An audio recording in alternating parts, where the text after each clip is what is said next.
مرحبا بكم في قناة عطال يو للقصص المرعبة. أريد أن أسألكم سؤال: هل سمعتم يوما عن فندق مسكون أو فندق الموت؟ لقد حدث في هذا الفندق الكثير من الجرائم المميتة والغامضة، في فندق سيسيل الموجود في أمريكا.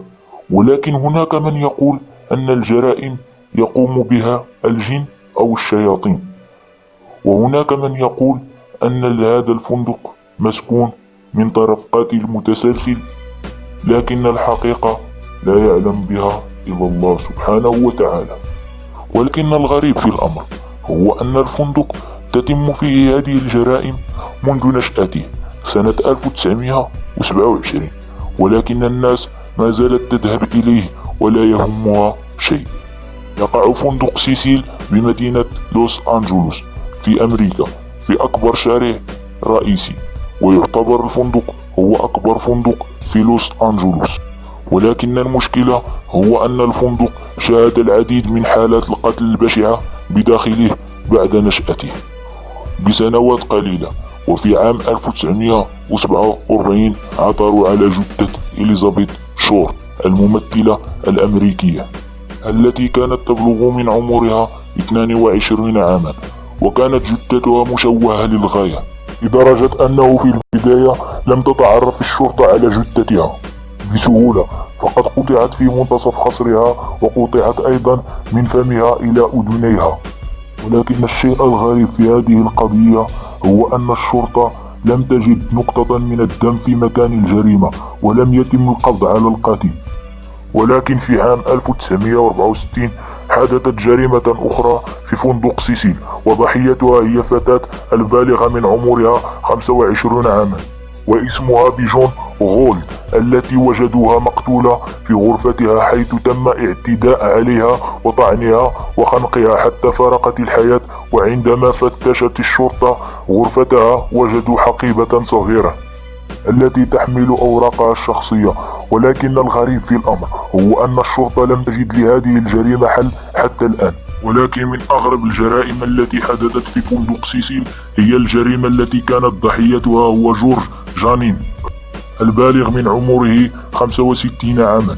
ففي عام 1962 كانت بليونا البالغة من عمرها 27 عاما تجادلت مع زوجها، وعندما غادر زوجها قررت أن تكتب له رسالة وتقول له فيها أنها ستنتحر بسببه، لأنه كان يعذبها. ومن تلك اللحظة قفزت من النافذة، ولكن لسوء الحظ كان جورج يسير قرب الفندق لتصطدم به بليونا أثناء سقوطها، فمات معا. ولكن عندما وصلت الشرطة إلى مسرح الجريمة اعتقدت أن هذه حالة انتحار مزدوجة، وأغلقت القضية.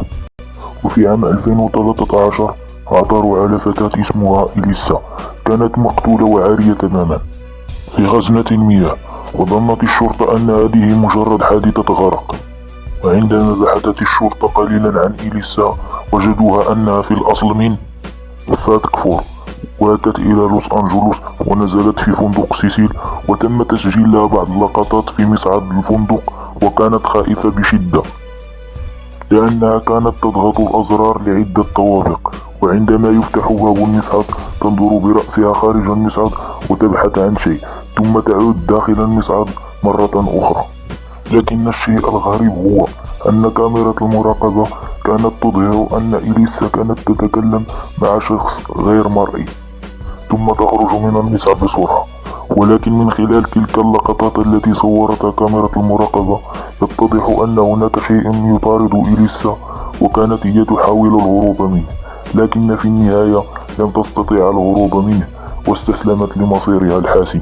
ولكن في سنة 2014 التقط أحد الشباب الموجودين في الفندق صورة من خلال كاميرا هاتفه لشيء يزحف قرب نافذة غرفته، وبعدما نشر الصورة في أحد المواقع التواصل الاجتماعي، لكن الشرطة أخذت هذه الصورة ثم عرضتها على المختصين. هل هذه الصورة حقيقية أم مفبركة؟ لكنهم اكتشفوا أن هذه الصورة حقيقية. لكن بكل تأكيد هذا ليس غريبا عن فندق سيسيل، لأنه وقعت فيه 15 جريمة قتل غير تلك التي ذكرتها في هذه القصة. لكن يبقى السؤال: من هو السبب الرئيسي في كل هذه الجرائم؟ أجيبوني في التعليق. فإن أعجبتكم القصة فلا تنسوا أن تتركوا لنا اللايك وأن تشتركوا في القناة ليصلكم كل جديد. وقد كان معكم أخوكم أيوب من قناة عطاليو.